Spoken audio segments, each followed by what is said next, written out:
All right, on today's video, we're going to talk about money. How much does it cost to raise turkeys for the holidays? So like I said, we're going to talk about the financials. What does it cost to raise turkeys for the holidays? What does it cost? We talked about last time a lot of the different components, all the way from labor to the poults themselves, to the feed, to a little bit of electricity required, and some of the bedding and the materials and the housing. All those things should be accounted for. At the very least, you should know how much it costs, because it's important to understand the financials behind what you're doing. And to be honest with you, most people don't. Now, let me defend them for a second, and that the financial aspect is not the sole reason why people raise their own turkeys for the holidays. In fact, if that was the only consideration, they would probably be better off just buying a turkey.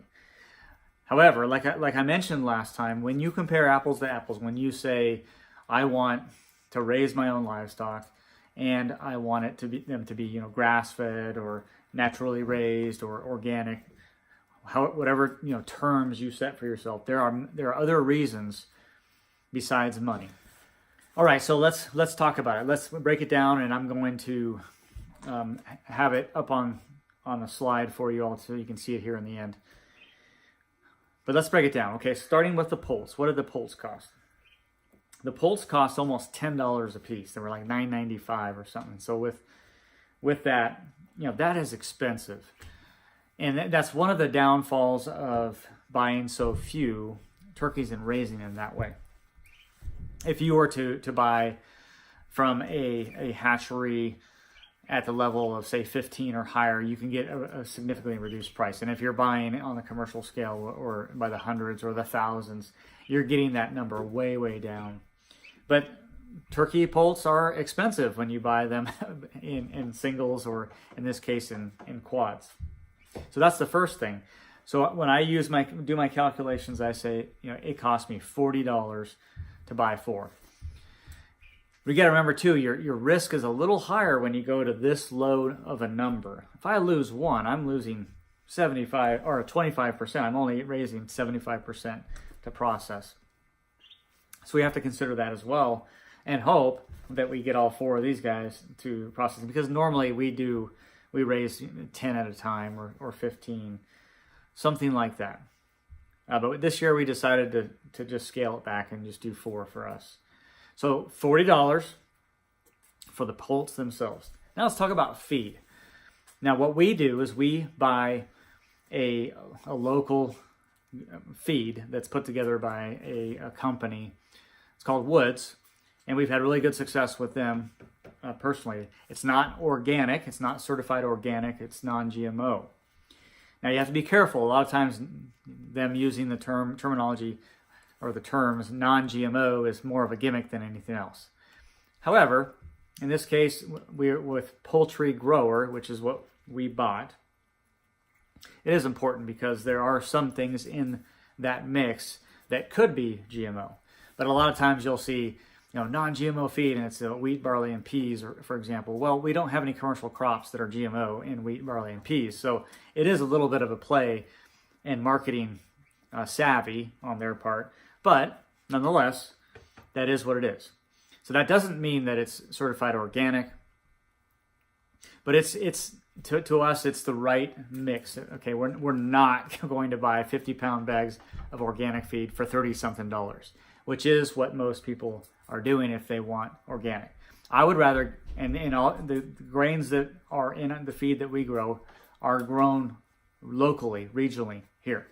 I would rather have a local or regional supplier that's non-GMO. That's one of our we're not going to compromise on that. Than organic that's being then brought in from across the country. That's just our take. So feed. With only 4 turkeys, it is not enough for us to buy at the half-ton or the ton level. It's just not, because that's normally what we do. When we raise pigs, we buy a ton of feed at a time. And it's much cheaper. You can save a lot of money that way. The other option is buy a half ton, but go in on it with a few other homesteaders that are around, and that's another good way to do it. But the reality is that these turkeys, each turkey is in its life, and we're going to call that 18 to 20 weeks, okay? That might be a little plus or minus, but that's kind of what I use for calculations. They're going to eat about 80 pounds of feed, okay? You gotta factor in a little bit of waste. You got to factor in, maybe they go all the way to 20 weeks, and that really adds the amount, because by the last week or so, each one of them is eating like 6.5 pounds of this feed. Now again, we can make the feed go further with some tricks, and in the next video I am going to talk about how you can do that and how you can keep your birds healthy.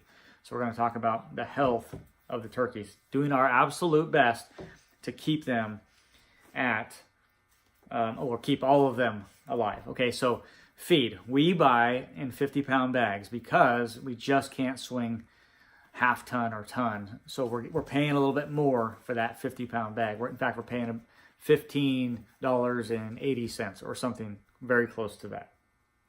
Okay, that is not the $32, $34 bag of organic feed. You just can't swing that. Okay, so this is half of the cost. What that amounts to, if you calculate all that out, and you take the averages of, say, 18 to 20 weeks, and you take the averages of what we think the poults are going to eat, we basically get $105 in feed for all 4 of them. Okay, $105. If we were to use organic feed, that would be doubled. Okay, now when you start dividing that by 4, you're like, whoa, sticker shock. And it is. It is absolutely crazy how much it actually costs to raise it. But I'm going to talk about why it's worth it down the line. So $105, so we talked about 40, and we've got 105. That's $145. That's what we're up to right now. Now, what a lot of people don't do is they don't think about, or they don't calculate in labor. And I'm not sure why they do this. Part of it is it's just like, okay, they enjoy it, they love it. It's really not like work to them, but you should factor in those costs, because if you're going to compare apples to apples, if you're going to look at what does your local person who's selling a turkey for $100, and it's like, what, is there even a market for that? Yet there is, actually. There's people that are willing to spend $100 for an organically raised or a pasture-raised, naturally, humanely treated turkey. Okay, that does exist, believe it or not. And we'll get to that. But what we have now is, like I said, $145. That includes the poults, that includes the feed. Now, if we look at our labor, I have calculated all this out. What it takes to raise 4 turkeys is about 5 minutes a day. That's it. 5 minutes a day. That's very, very simple. Okay, when you calculate that all out, that comes to just over 11 hours when we raise them. Again, working the averages. If we add in an additional hour and a half or 2 hours for processing, and that's with cleanup, and that's the whole 9 yards, we get, let's just call it 12 hours total. Okay, because it actually doesn't take us long at all to process 4 turkeys. 12 hours at, I'm just going to use $10 an hour. Okay, that's $120. We have to add that in. So now we have 145 plus 120, $265. All right, so we're up to $265. Ouch. Now let's add everything. Let's just do it. How about electricity? Most people use a 250 watt heat lamp, and they'll keep that thing going 24/7 for sometimes 5-6 weeks. Okay, we try and get ours completely off of the light at about 4 weeks, depending on the situation. But yeah, 4 weeks or so. All right, now, and we've also stepped down. We're already back at something that's at a 60 watt equivalent. It's about 40 something watts. It's putting out a little bit of heat here still. But let's calculate it out. Let's assume that I use our 125 watt heat lamp. Now again, most heat lamps are 250 watt, so you need to do the calculations on it if you want a really accurate cost. So we take the 125 watt heat lamp, and it's going 24 hours a day. At 24 hours, that's 3,000 watts or 3 kilowatt hours. Now multiply that out over 4 weeks, and essentially what you do is you get 84 kilowatt hours. For us, electricity is 8.9 cents a kilowatt hour. Multiply that out, and essentially you're getting about $7. Okay, we're going to leave it at that. Even though, like I said, we've already stepped down at 2.5 weeks or so, down to 40-something watts. So we're not even spending $7. But let's just go ahead and assume that. So 265 plus 7 is $272. Now we're going to add $7 more to come up to 279, and that's going to be things like we bought 3 cubic yards of pine shavings, and yeah, so the pine shavings that was a little less than 7, but let's use 7. So 279, and we won't even use it all. But again, my goal here is to give you the real cost. So $279. What does this turn out to? If you divide it by 4, if we lose a bird, it's absolutely terrible. If you divide it by 4, and hopefully we do get 4, it's a lot of money. Okay, it's almost $70. That's the bottom line. But that really includes labor, which most people totally discount, which is the biggest expense, even at a real low wage, like $10 an hour. And people discount it. I don't understand this. Because again, if we should at least know, it doesn't mean we're not going to do it. We're going to do it because it's worth it to us for so many other reasons other than the fact that we're spending $70 equivalent in raising each one of these birds. $70 a bird. That is a lot. Now, in the market of naturally raised birds or pasture raised turkeys or organically raised turkeys or local turkeys, depends on the market. It really depends on the market. I mean, there are people who will sell turkeys at $3 a pound. Okay, and if you, let's just say, for example, keep the numbers round, you get up to a 20-pound turkey, which we shoot for actually 15 to 20 pounds. Okay, that's just our sweet spot. We see people take them way past that. You hit the point of diminishing returns long ago. Maybe we'll talk about that as well. But at $3 a pound, at 20 pounds, that's $60. Okay, we wouldn't even break even at that. And I don't think most people do. In fact, the problem is that most people who are raising on a small scale don't actually know the costs.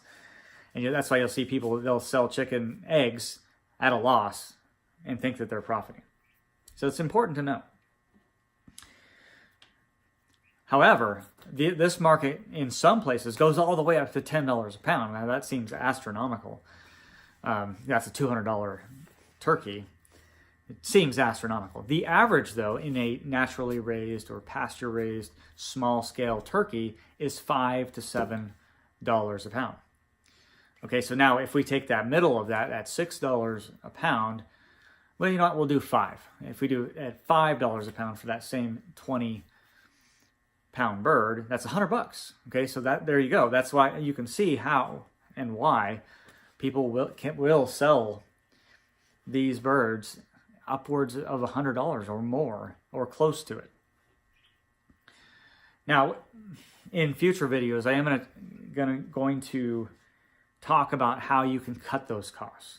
So we're going to talk about buying in bulk. We'll talk about in a little bit more detail about how to do that and being able to even mix your own grains. And again, though, you got to count your labor. You really have to account for all these things. And we'll also discuss things like fermenting feed and how that reduces costs, increases nutrition. We're going to talk about, again, health, on how to keep these birds healthy going forward.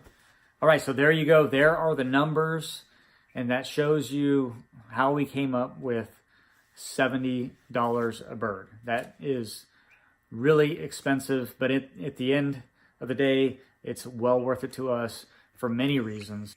Well, I hope you enjoyed this video. If you haven't seen the first couple parts, please do so. Check it out. Subscribe to our channel. Comment. Let us know how we're doing or what you'd like to see, or if you have any tips for us. You can also follow us on Facebook at The Prepared Homestead, and we will catch you guys later.